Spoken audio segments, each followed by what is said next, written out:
Hi everybody, this is Mikel Weisser, Political Director of Safer Arizona, and we're here to bring you another legislative update on the new legalization draft. Now, since we last spoke to you, there's been some changes, so we wanted to keep you up to date. If you want to keep track of the overall process, you should look at our Safer Arizona YouTube channel, or you can go to our website, saferarizona.com. One of the big pieces of news that's coming out right now is we've had an update on the polling issue when it comes to personal grow. Many of you understand that people behind MPP and MPP himself had made a big point of taking a poll to see if personal grow was going to be a deal breaker when it comes to the upcoming vote. Early indications had suggested that it was going to be a problem.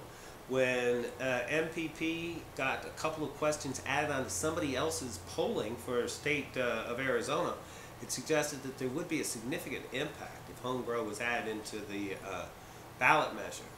With that concern, Rob Campion himself from the top of MPP made sure that there's going to be a new poll taken, and it's going on right now. So be sure, if you get a call, to tell the people that you want to have home grow in Arizona. Now, next thing we want to talk about is changes in the existing ballot measure. Since we last spoke to you, our representative Tom Dean, council, has sent in recommendations to MPP. They've gotten back to the local chair, and I had a meeting this week with MPP. Here's some of the things that have been changed.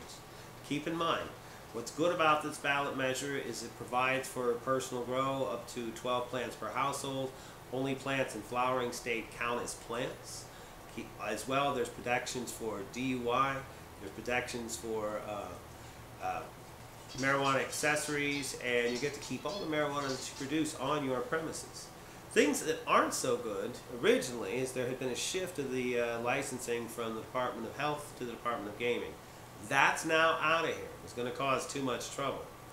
They're going to keep the licensing in the Department of Health. The new adult use licensing will go through the same sort of channels, so there'll have to be special provisions written.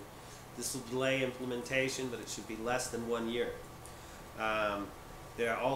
We had asked them to exclude adult learning facilities such as colleges and beauty schools, trade schools, that sort of thing.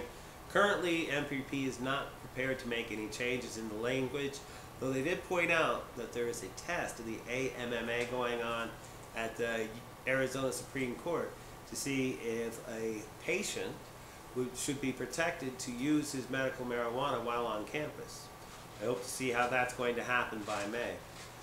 There is going to be some explicit language as to what the price of the limited cultivation license is. There's going to be a raise up of the allowable amount of marijuana that one could have in public above 1 ounce. The actual number isn't been determined. There is some positive signs for our request that any discrimination against marijuana in housing be explicitly written in the lease, and that's likely to happen. We have also gotten some real important change when it comes to whether or not there would be listed penalties for possession of marijuana greater than 1 ounce or distribution of marijuana, sales. There is not going to be increased protection for people who are trying to sell marijuana without a license. If you want to sell marijuana under this new law, get a license. There's plenty of business opportunities. However, we are going to get some clear language about what happens when a person possesses marijuana. Safer Arizona is recommending following the existing state breakpoints of 1 ounce to 2 pounds, and then 2 pounds and up as different categories. Next, there is some positive action being taken when it comes to the powers that local cities will have when it comes to zoning, especially in transportation.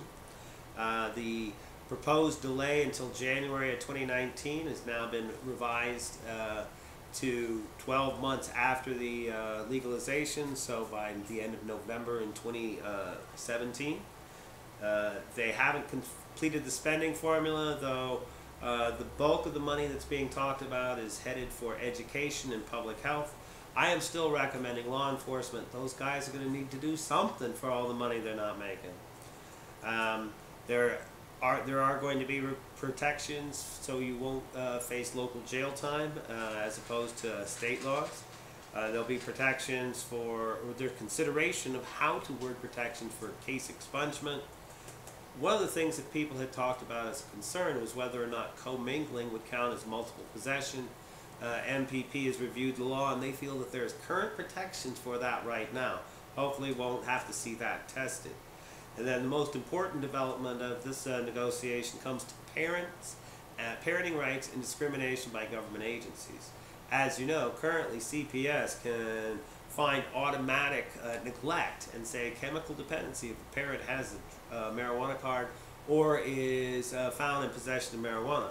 We are calling for the inclusion of language that says custody shall not be disturbed. MPP is very supportive of this. We don't know exactly how that language is going to be written, but it's coming out really soon.